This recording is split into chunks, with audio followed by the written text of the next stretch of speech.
Before we dive in this week, folks, you should know that this week's story features scenes of sexual assault. If that isn't something you feel comfortable listening to, and if you would prefer to skip ahead to next week, please do. We'll see you then.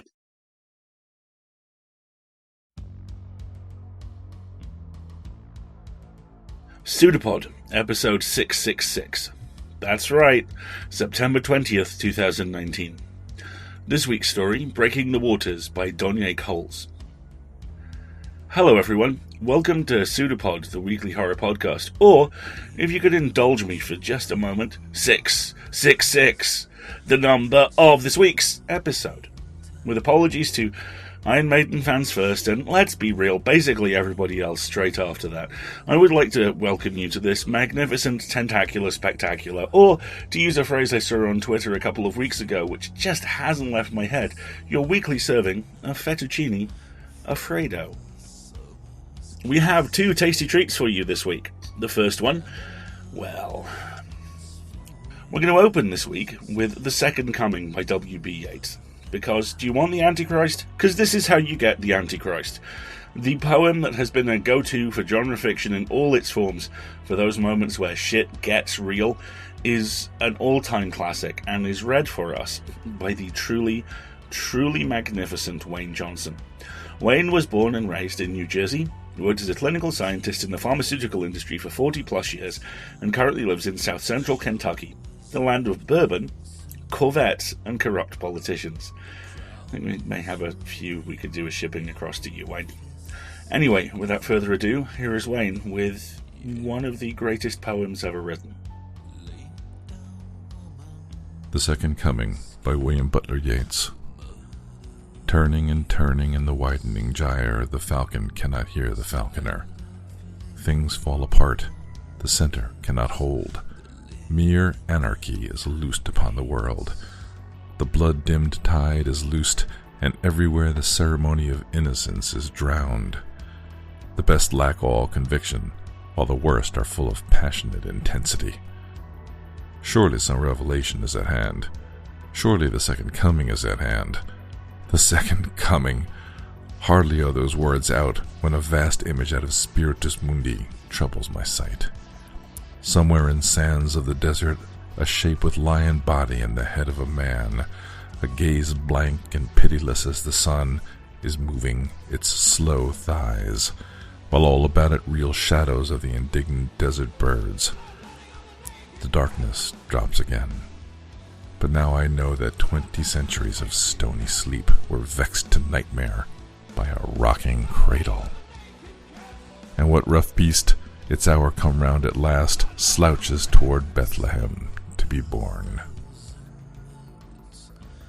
God, I love that thing. Okay, time for the main event. Your author for this week is Donier Coles. Donier is a writer surviving America through hoodoo and sheer willpower. When she's not weaving her dreams and nightmares into stories and art, she's hanging out with her spoiled cats and equally spoiled family. Please make sure to check out Donier's story, What Found Neve, in the most recent issue of Vastarian. Your reader for this week, Sheree L. Stewart, has directed several projects available on Amazon Prime, and lends her voice talents as a regular guest narrator for the Nightlight Horror Podcast. Sheree has recently acted in NCIS New Orleans and returned to sender with Rosamund Pike and Nick Nolte. Currently, she's busy working as writer, producer, and narrator of the compelling and unique podcast experience Good Morning Antioch, a science fiction black comedy, and co-host of TCAD, Theatrical Conjecture and Dissertation, an unfancy entertainment news and movie review show, both available now on Spotify and Apple Podcasts. So, without further ado, it gives me infinite pleasure to introduce the true story they have to tell you.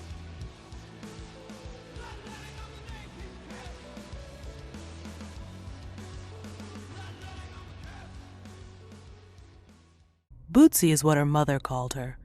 Only her mother. Ever. She stood on the train platform, the air daggers of ice against her, cutting through her clothes, leaving her skin raw and frozen. Bootsy, the man called, a hint of pleasure curling on the end of her name. She looked up because only her mother used that secret name, and the man with no face said it just right, just like her mother. The man with no face wore a suit, brilliant white with a gray tie and black shoes that slipped and disappeared into inky pools of shadow from time to time. She stared at him as he approached, his steps sounding hollow and too loud, blocking out the howling wind. "It's so nice to finally meet you," he said, reaching out his hand to take hers. She gave it without hesitation. He called her as her mother had called her. "She said you would be here. She said to call you that." "Who?" Bootsy asked, pushing back heavy dark curls of hair that the wind had snatched from beneath her hood. He smiled a sick smile. Bootsy couldn't see it, but she knew by the sound of his voice how his lips curled. "Your mother. She was very helpful. It's a shame she couldn't be used for the program. Too old," he said, shaking his head, mimicking regret, squeezing her hand before releasing it. "And too dead," she added, wiping the gloved palm on her pants. Through the thick knit, his touch lingered, crawling on her skin. The man with no face shrugged. "A technicality. If she had been younger, we could have worked around it. Then we would have had two. But you're enough. You're perfect, Bootsy. You were born for this." He smelled like danger, a scent that echoed in the lizard part of her, the part of her that let her see him at all, a man with no face who should not be there, who should not be anywhere at all, the same part of her that told her to stay still, not to run. "Now, Bootsy, we've been watching you. Digging through your trash? This is the perfect time. The perfect time with the perfect girl. This is our proposition. You let us impregnate you. Use your womb and track your dreams. Before the thing sinks its tentacles into you, we'll get rid of it. Everything will be taken care of. You just have to open your legs. You can do that, can't you, Bootsy?" His voice sounded like honey, thick and sweet, but under it the sound of buzzing, the reminder of the bees that made it, their sting. "The thing? The baby?" she asked. The man with no face rocked his head back and forth, thinking. "It won't really be a baby. Not really, but we can call it that if you would like, if that makes it easier." She shook her head, her train approaching. She could feel it rumbling on the tracks. "What if I say no?" "You can say no, but the answer is still the same. The asking is a formality." "Your train is here," the man with no face said, holding his hand out as the train pulled to a stop, the door opening in front of her, the warm air spilling from inside. She stepped in. There were no other options. The man with no face followed her. "Are you?" She started, staring at the empty train car as it pulled sluggishly forward. He cut her off. "No, here is fine. Here is perfect. Just like you, Bootsy." "Who's going to be the father?" she asked. The question felt stupid on her lips. "Just me, just like your father was," he said. "Unbuckle your pants and bend over that seat there." "You said my mama wasn't part of this," she said, dropping her jeans and bending as told. It was no use to fight. "Did I? No. We are all part of this. You can touch yourself. It might be better for you if you climax, but it's not necessary." "I've never done this before," she said, as he positioned himself behind her. His hands were cold on her hips, cold and damp as if they'd never felt the sun, as if they'd never been dry. "It doesn't matter. The act is always the same." And then he was inside of her. He moved in perfect rhythm. The rocking of the train had no effect. She thought about crying, but it wouldn't have done any good. He finished a few moments later and released her. She stood and pulled up her pants. "Twice more, Bootsy. Tomorrow and the next day. Then we're done," the man with no face explained brightly. "Are we?" she asked. "Well, you and I, yes. But you'll be hearing from my associates just as soon as that seed starts to grow." "And if it doesn't?" He chuckled. "Of course it will. We've been monitoring you. Your morning piss. This is the perfect time. You are the perfect womb." She nodded. There was nothing to say. "This is my stop, Bootsy. Tomorrow night, same time, same place." She could feel him, still dripping between her thighs, pooling in her underwear like honey. The train slowed and stopped. He left in his pristine white suit, his shoes stretching into shadow as the car filled with bodies pressing against each other, searching for seats. No one touched her. No one sat next to her. The next night it was the same. He came in his white suit and then in her. The third night he completed the process. Afterward he reached down and patted her belly. I feel we've grown so close these last few days. Word of advice, Bootsy. Get rid of it. When it's done, you'll get a choice. Kill it. He walked out of the open doors and the people filed in as they had for the past 2 nights, as if nothing had happened. But it had. Not to them. Only she could see the man with no face. She didn't tell anyone. There was nothing to tell. Instead, Bootsy went to work and came home. She ate by herself, and by the time the moon ran its course, she had almost managed to forget about it. But her body had not, because the body does not forget. Her period didn't come, and she remembered as one missed day turned into 2, then 3, onto a full week. A knock at the door broke her trance, and she answered it, revealing the man with no face in the hall. Same suit, same tie, same black shoes that stretched into shadows, the shoes that could walk between worlds. "Congratulations," he said in his honey voice. A different man. Exactly the same, but completely different. "I'm pregnant," she said. "Oh yes, we've been monitoring your urine. You're right on schedule. We're really pleased with you, Bootsy. Much better than your mother," he said. "I thought my mother was too old," she said, stepping aside as the man with no face bustled into the apartment. "Did I say that? Oh no, she didn't work out because she was dead. Age isn't an issue. We can work around that," he said. She nodded and followed behind him as he walked into the bedroom and turned on the TV. The screen came to life with gray and black snow, the sound of static filling the room. "It's time for bed, Bootsy," he said. She opened her mouth to protest but closed it again. It wouldn't do any good. He sat at the foot of the bed and patted the comforter, like the other one had patted her belly. "What are you going to do?" she asked. "Watch your dreams. It's all very boring. You won't feel a thing. For how long? Until the beast comes. Until she blesses us with the waters of her birth, the milk of her many-titted chest." His honey voice was light with praise, with worship. Bootsy closed her eyes, the sound of static filling her ears. Her feet pounded on the ground as she ran, the barking of dogs echoing through the branches that pulled at her clothes, ripping at her skin, demanding blood for passage. Something ran with her. Just outside of her vision, the pounding of her feet matched another sound on the frozen ground. Something like horses, but not as many hooves. The sound became louder, deafening, blocking out the dogs and shouts from behind her, mingling with the rhythm of her feet. From the corner of her eye she caught it, the thing that ran with her, the beast that leapt and skipped through the forest, blacker than the sky, a void. She fell. Frozen ground, thick roots meeting world-hardened palms and knees, her 2 round belly hovering just above the forest floor, ripping itself to pieces from inside. What lay there, still inside of her, fighting to get out. Skin stretched tight over her middle rippled as her body cramped around what was inside, what had been put there, her body finding itself in the perfect position for what it needed to do. The other, the void, also stopped.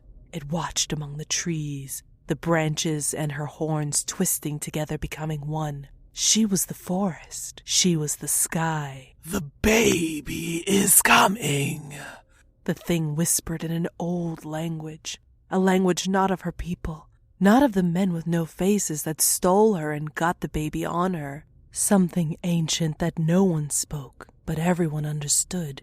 A language from a time before time. "Push!" The thing in the forest commanded as her body demanded the same.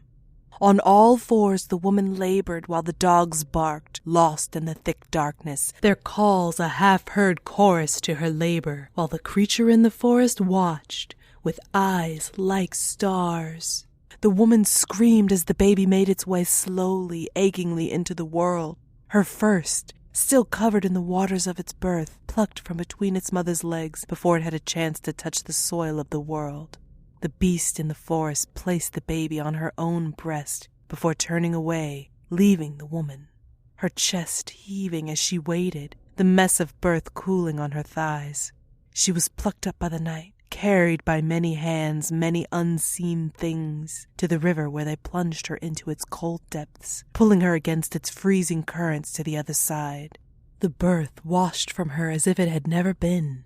The sound of the dogs faded and disappeared, replaced by the running river, the space they would not cross, could not cross, the price of her safe passage, paid. Bootsy woke, the morning light on the walls. The TV still played static, but the man with no face was gone. Everything in her apartment the same, except in her. She could still feel it growing inside of her. Not a baby, not a fetus. Whatever they had put inside of her, it grew moment by moment, inch by inch, stretching its tentacles into her. She could feel it. Subtle, but there, real. She turned off the TV as she pulled on clothes for work. What else was she supposed to do? She stalked through the aisles of the grocery store, aligning cans in perfect symmetry, making order where she could. After a week, her flat belly became bloated with its passenger. After 2, her shirts no longer fit. She showed the man with no face when he returned. He patted her swollen middle and said, "Don't worry, Bootsy. As soon as she answers our calls, we'll take that thing and go. It will be like we were never here." "Oh, chin up, Bootsy. If your mother did it, so can you." "You said my mother was too old and too dead for this," she said wearily, the thing in her womb sapping her energy as she crawled into bed. "Did I? No, you're never too old or too dead for this. Now go to sleep. That many-titted bitch is closer now," he said, turning on the TV. The static sounded like waves. It carried her away. She looked at her hands clasped in front of her as she walked, the people across the street screaming as she moved closer to the door. They knew. Everyone knew, and she could feel their eyes on her back, heavy enough to make her bend, their voices following her through the door and into the waiting room, the words replaying over and over again. The clinic was crowded, all these girls and their mistakes. Some were older than her, women, but still girls because only girls were dumb enough to get knocked up by accident, girls like her. The nurses did intake in the waiting room. There were so many waiting girls, all waiting with their money in cash. She watched one girl hand the nurse 3 crisp bills. Wadded in her pocket, hers were crumpled 10s and 20s, saved up over the weeks. Almost too many weeks, almost too late to have it done. She wondered if the girl with the crisp bills was from town, or if she had driven from hours away like her. It didn't matter. Here they were all the same, just girls who made bad choices. She darted her eyes over the room. Some of their clothes were nicer, but they all had faces in shades of brown. White girls didn't come here. They just had accidents. Oops. This was the clinic for bad choices. The nurse took her money, her 10s and 20s, just as she had with the crisp 100s. She signed the forms, and the nurse led her to the back. It all moved quickly, a well-oiled machine. The doctor was waiting. They held open her legs and gave her a shot of something, no warning for the pain. She cried and begged them to wait, but the doctor shushed her and told her it would do no good. No good to cry or wait.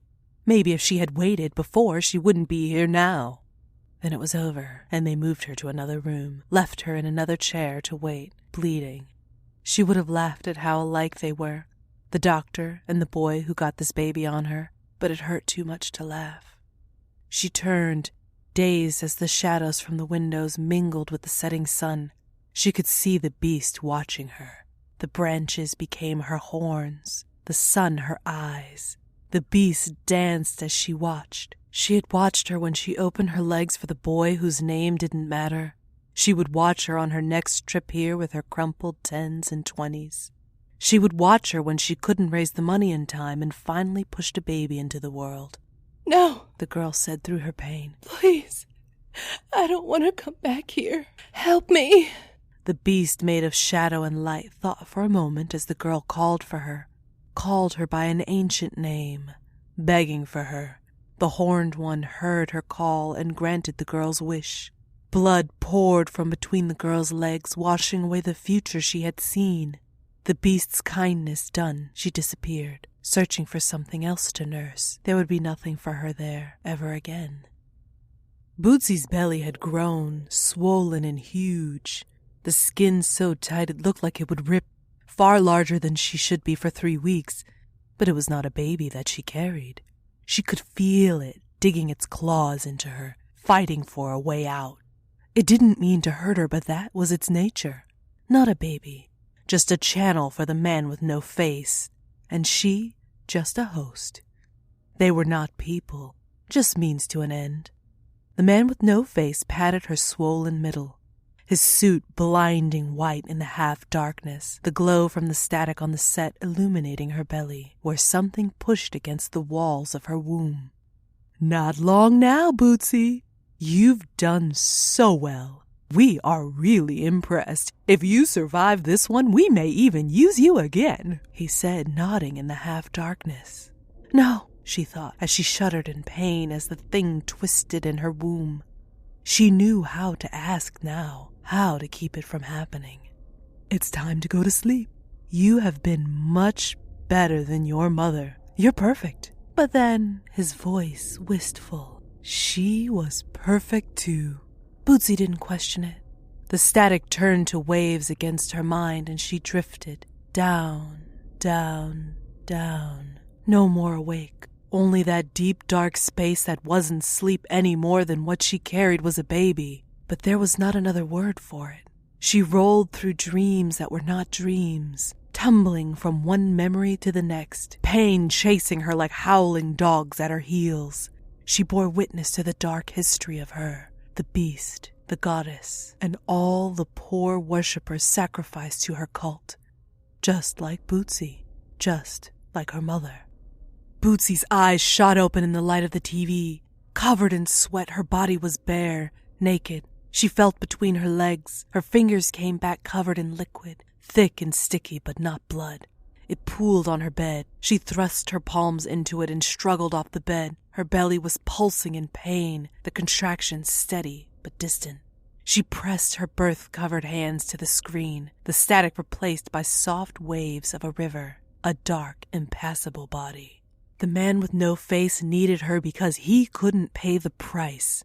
The price for passage was a birth, any birth. Fully formed or not, the beast saw them all the same. Forced, or given its own time, to begin life or to end one before it started, that was the only price the beast required. No ferryman met her. Maybe the man with no face is the ferryman, she thought numbly as the water rose from the screen and swallowed her whole, splashing over her laboring body, dragging her into the world of the beast. The river took her. There were no hands here, only the power of the current that pulled her along from her world into the next one. The beast wouldn't come to her. Instead, she drew Bootsy to her. The current slowed, and she washed onto the shore, coughing black water. She pulled her heavy body up and looked around. The world on the other side was black and white, mingled with gray shadows. Trees grew twisted and tall. Their white, leafless branches bore strange fruit, pale and heavy as they reached into the pitch-black sky. Bootsy walked to one tree, her body dripping a trail like a snail. She reached, touching the tree's offering. The flesh of the fruit, soft and warm against her fingers, broke easily, dripping thick, milky juice.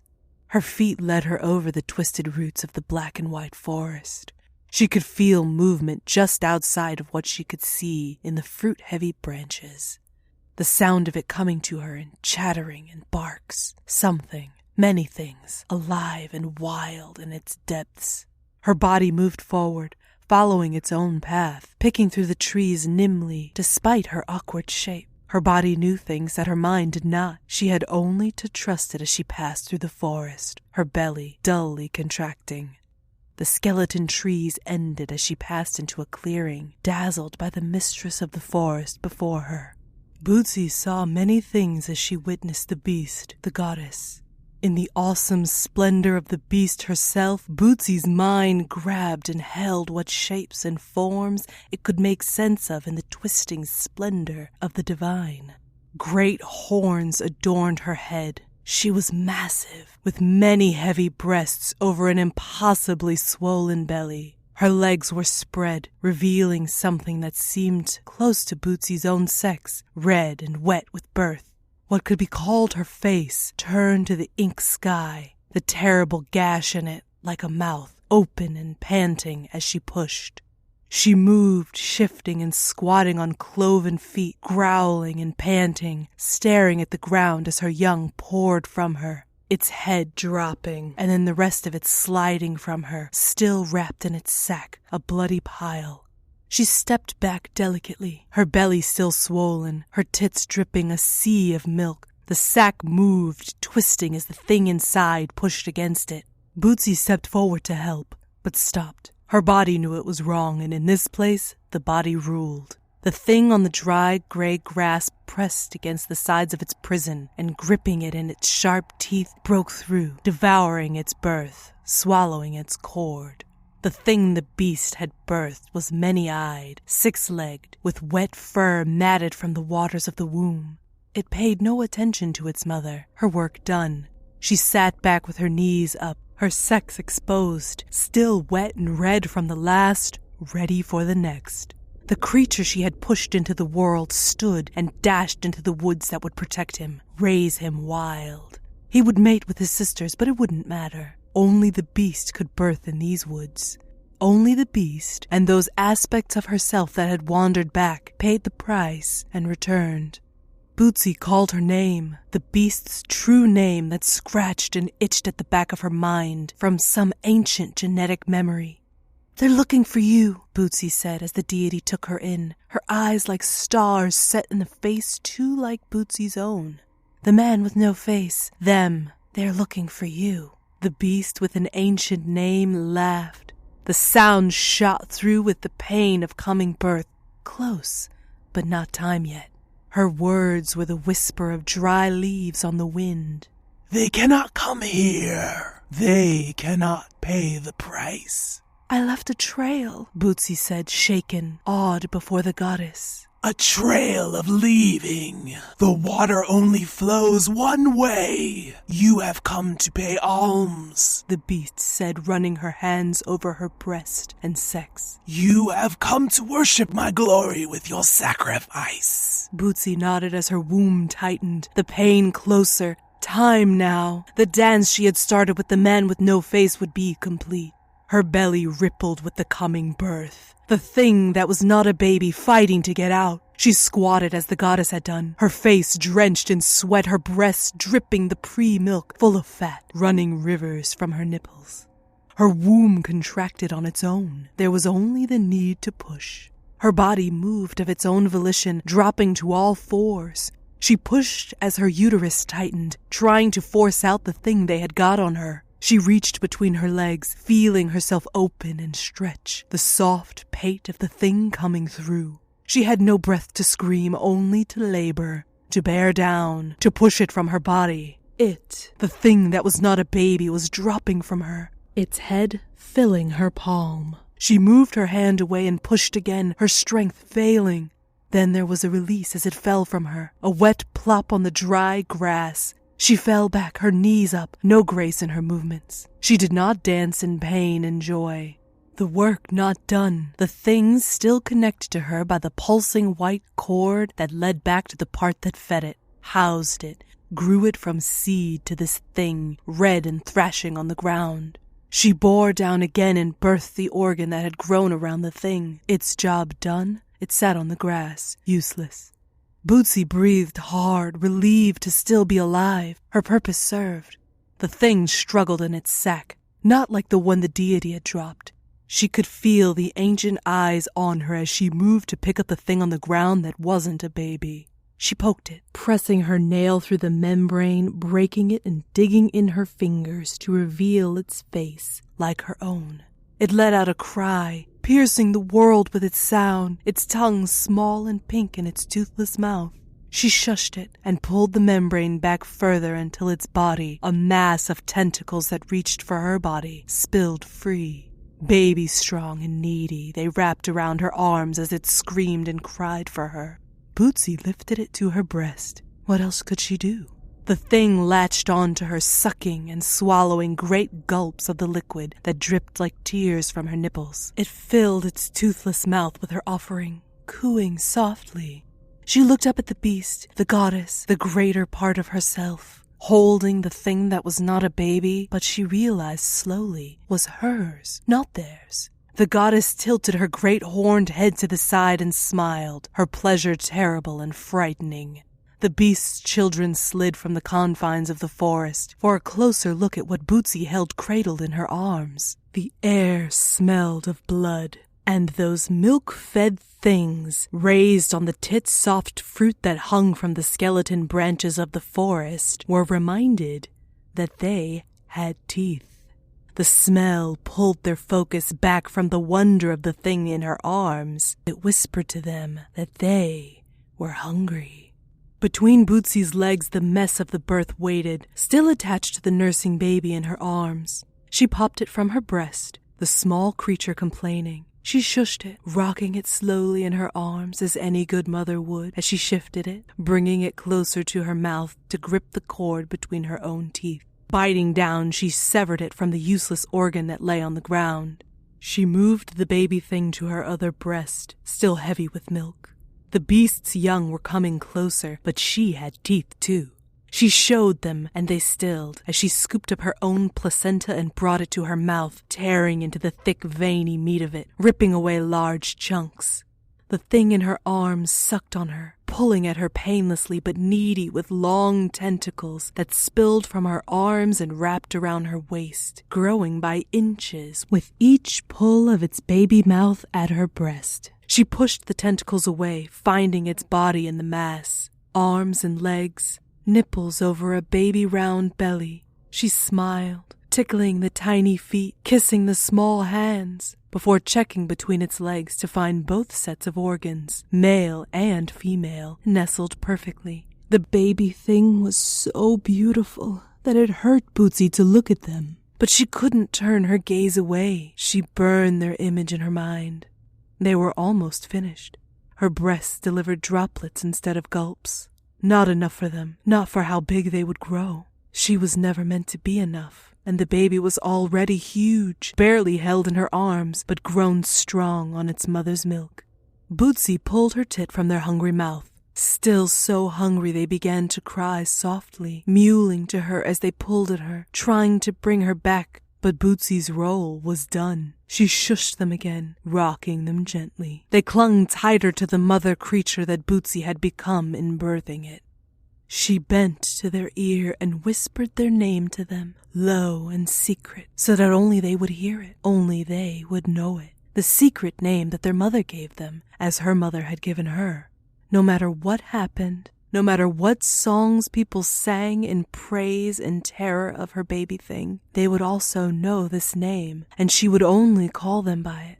A gift, the only gift they could keep from her. She handed her creation to the greater part of herself. Her baby that was not a baby, who was got on her by the man with no face and birthed in a forest of milk-fed things with teeth, was accepted by the deity before her. The greater part of herself placed the baby thing on her own giant breast, and it began to nurse. Bootsy knew, in the way that mothers know, that her baby would grow and become great.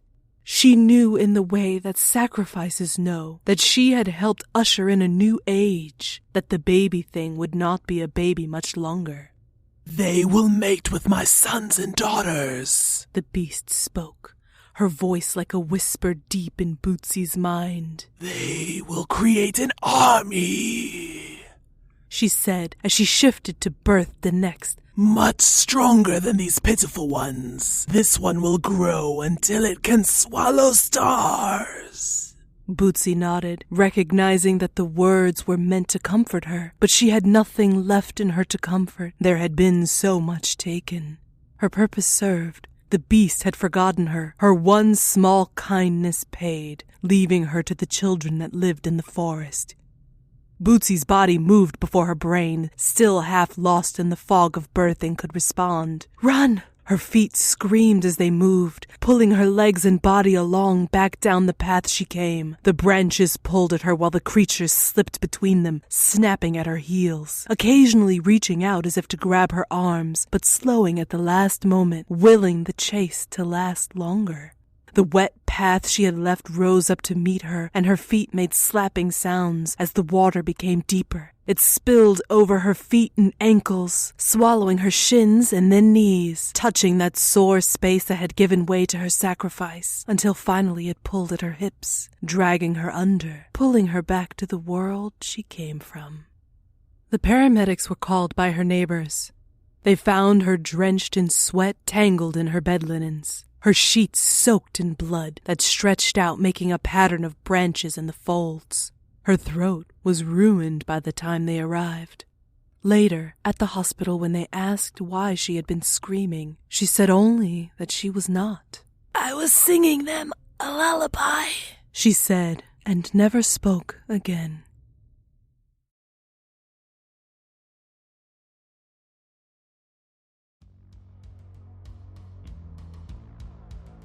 I had a wide variety of interesting experiences at Worldcon this year. One of the more positive ones was being part of two panels, one on short fiction in general, one on horror fiction and where they're going in this, the year of our Lord Keanu 19.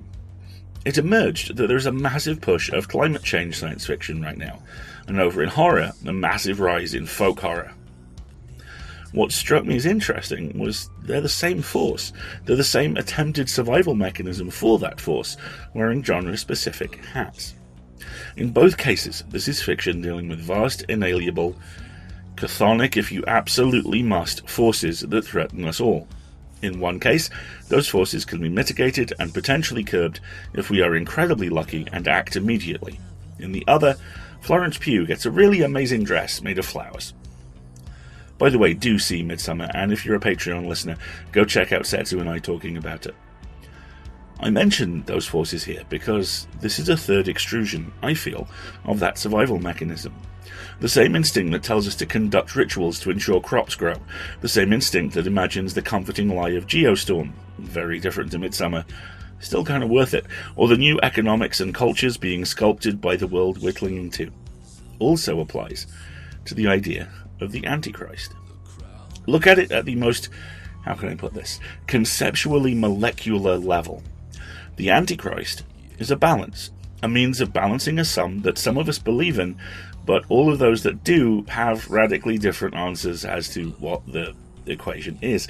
It's a concept at its most primal level that could almost be comforting. God doesn't play dice with the universe, or if she does, the devil has at least min-maxed to the same degree. You see that in the most famous portrayals of the Antichrist too. Before Sam Neill became everyone's favourite New Zealand uncle and friend to animals across the world, he was the adult Damien in the somewhat ill-advised Omen 3. More recently, Good Omens riffed on the same idea, with added angel husbands and the terrifying power of family, and being a small, sensible, overly literal boy, ranged against war in the heavens. And again, there is a Patreon show for that, with me and Cat Day. The Antichrist, though, is a balance. The Antichrist is the final chapter. The Antichrist is the end of the story, or at least the herald of the end. And making that story, the story in this case being creation and time, finite, that's a weird comfort from some angles, or brilliantly from some angels, as my iPad just tried to say. And that brings us to this story, and its unique and essential take on the idea, because Antichrist stories, Hello to Rosemary, and Please, Run, have explored the consequences for the mother before, but never in this depth. I love how self-aware the main character is. She knows what's happening, she knows what's at stake. She also knows that her child is her child, and when it comes down to it, knows what she has to do. In the face of these incalculable, ineffable cosmic forces, she does the one thing everyone wants to, and none of us feel like we can. She takes control. She pays for it. God knows she pays for it. But she takes her life back, bloodied inch by bloodied inch, and as the story ends, we'll have to decide whether what she's done matters on any level. I choose, of course, to believe it does, because horror is a genre built, in the end, for me, on hope. Sometimes the hope of gristle and blood and the sensation of them still moving. Sometimes the hope of a shattered mind as a means of escaping the inescapable.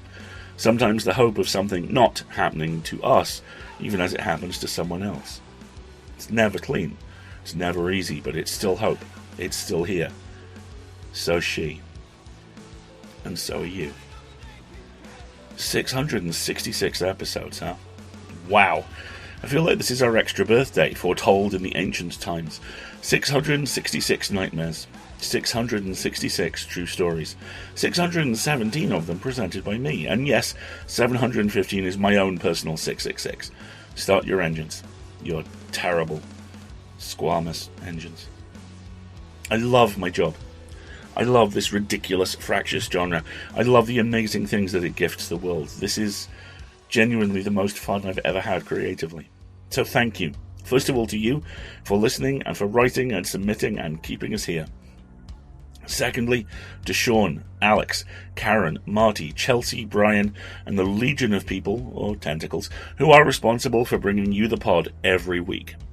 Then there are our colleagues of the past. Then there are, of course, our colleagues of the present at the other shows, the denizens of the world's best flying castle, escape pod, and theatre.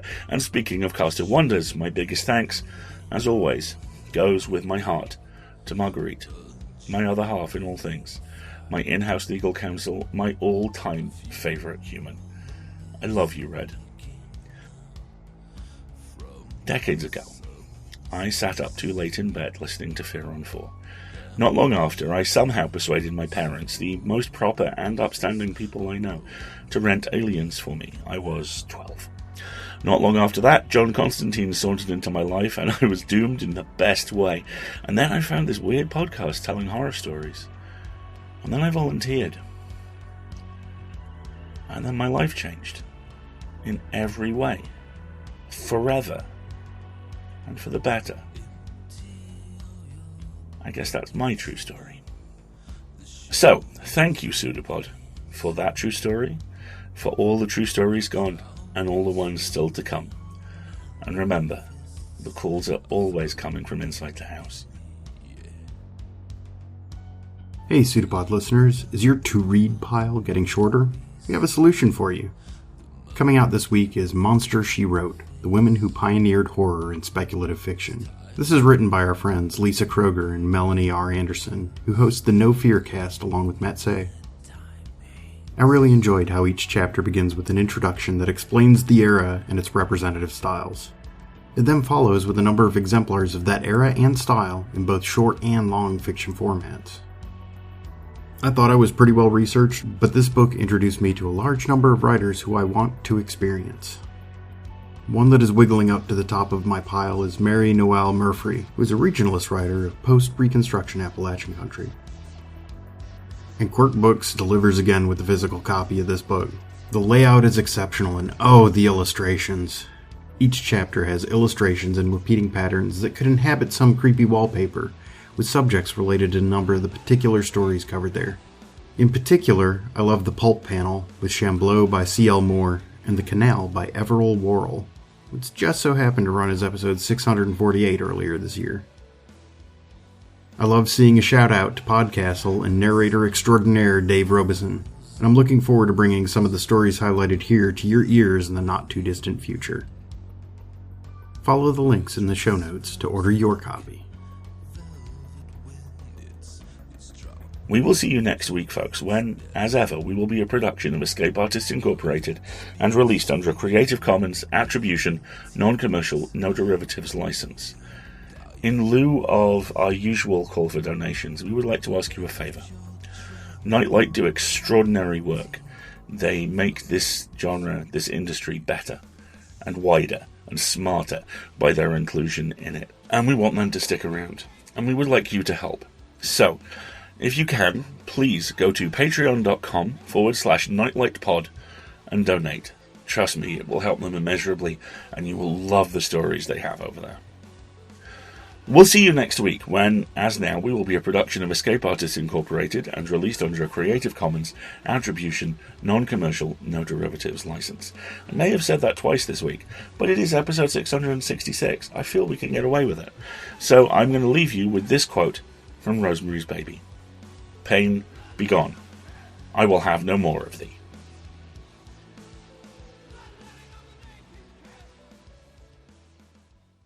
It's a pseudopod. It's a big foot. It's all about podcasts these days.